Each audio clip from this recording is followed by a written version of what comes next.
We were going to talk about workaholism before. So how long have you been working in porn? It's so long. I'm too like. You work all the time. Like you're on 900 shows. You write books. You do everything. Like you're all over the. The thing about it is, I think when people say like I'm busy or I'm a workaholic, people like it's funny to people. Or even if you you make the joke about being a high functioning alcoholic, people think it's really cute. And then you're like, no, I have a real problem and I need help.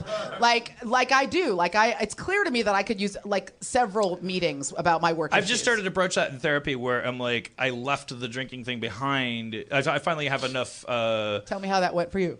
I have enough faith in a therapist because she's like, look, if you want to drink for the rest of your life, go ahead. She's pay me. Can I come to her, please? Yeah, I'll give you her number. She sees everybody, half of the people in this room. I think.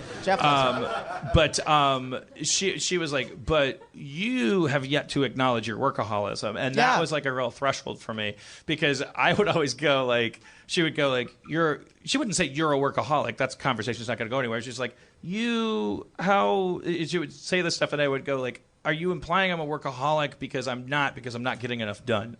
Right. Yeah. No, because the thing about a workaholic is in your construct, you not only are you never busy enough, you're never effective enough. That's like the little like the Ouroboros little like you're only as valuable as what you do. There's always going to be more work. There's always going to be more work. Shut up, Mom. Here's the thing. We're all going to die, right? We're all going to die.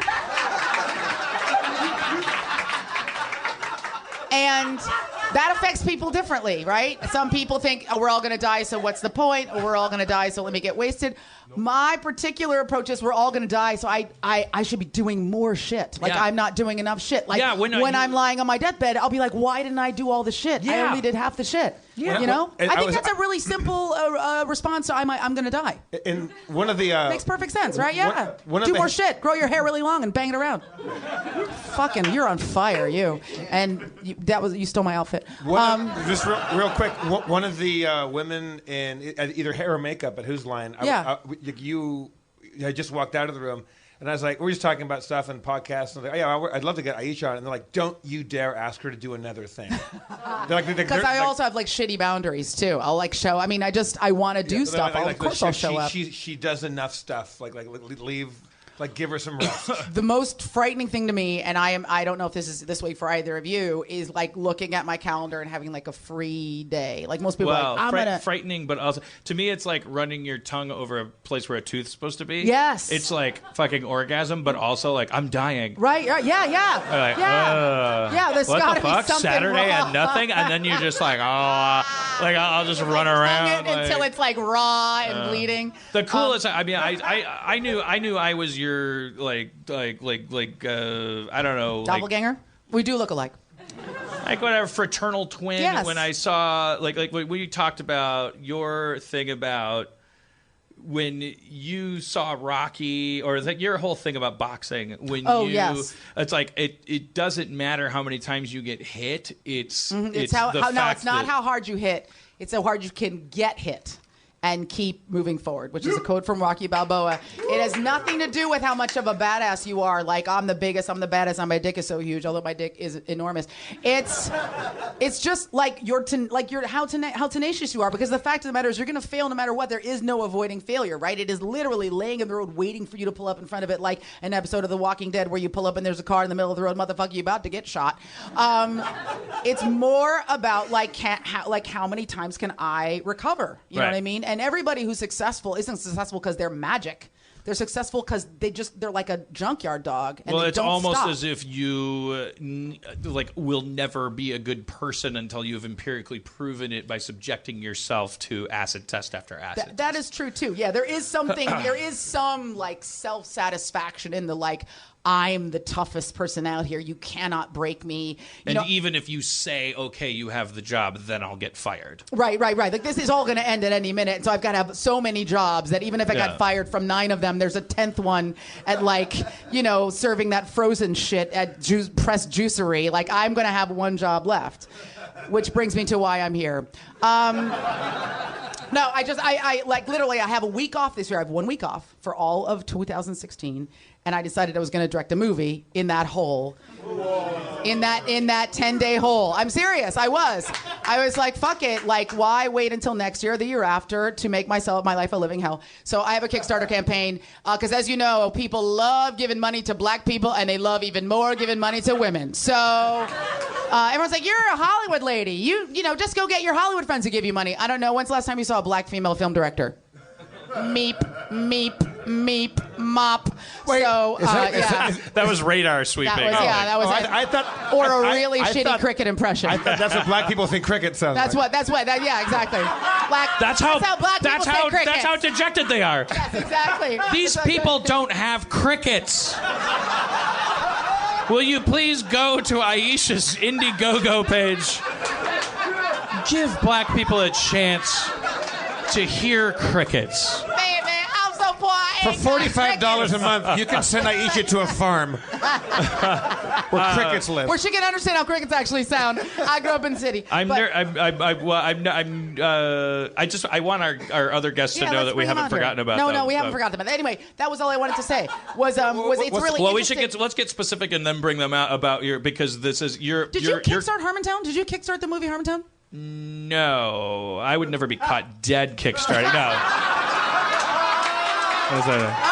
No. Hello, white privilege. No, what I did do is. You know what white privilege smells like? Snickerdoodles. We kickstarted Anomalisa. Warm cookies. Warm cookies. That's Brute by Fabergé. Yeah, you kickstarted Anomalisa. We kickstarted Anomalisa. Yeah. We raised $400,000 overnight because that's what we asked for, and we raised that and then some, and then proceeded to find out the movie cost $8-9 million to make. Right. And we couldn't tell any of them. We basically, long story short, like. I felt like we fucked up like kickstarting, so I haven't gone back since. Like I think that's a really sacred thing. Like and it's a bond you're making. You're like a bond of kind of honor, and you know you're making a promise to people that you're going to do. But I also think that people understand. It's not free money. It's not. In a weird way, you're taking more energy than you would spend pitching and all stuff, and you're putting it into updates and stuff because you owe people a relationship to the project. You owe people a connection to what you're doing that's ongoing. And people always say, well, I'm just giving you money. Well, no, like if you donate, let's say you donate $30 and you get a t-shirt. The t-shirt probably costs like $15 or $16 to make and like $7 or $8 to send to you. So really, this is just about us hanging out. You know what I mean? It's just about us getting enough money to make this little thing. I donated $2,000 and I was supposed to hang out with Dan. Oh, God. Can we just bring out our next guest? I still haven't gotten it. Aisha, I haven't gotten a T-shirt or a copy. Aisha, I gave him $2,000. What's the name of my hard-earned money? What's the name? Money that I. Let me finish. My money that's so hard to come by lately. Aisha. Where's It's so. Spencer.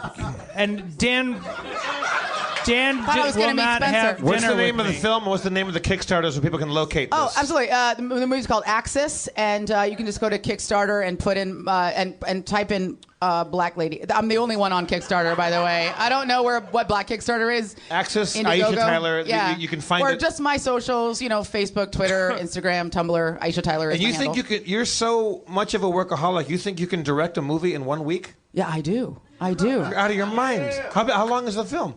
It's going to be 90 minutes, but here's what's cool about it. So here's what's the cool thing about it. Thank you, guy who loves film. I love film too, but I don't want someone to make it in a week. No, here's what's cool about this concept. Come on. Did anybody see? Let me tell you some things about Good Will Hunting. you think they spent months on that piece of shit? How do you like them apples? I stepped into an ongoing conversation. I don't know if you guys saw the movie Lock, but they shot that movie in 5 days. Wow. So the way that we're doing this movie so that we kind of, a lot of my friends are doing it for free. Most people are doing it for free or very cheap.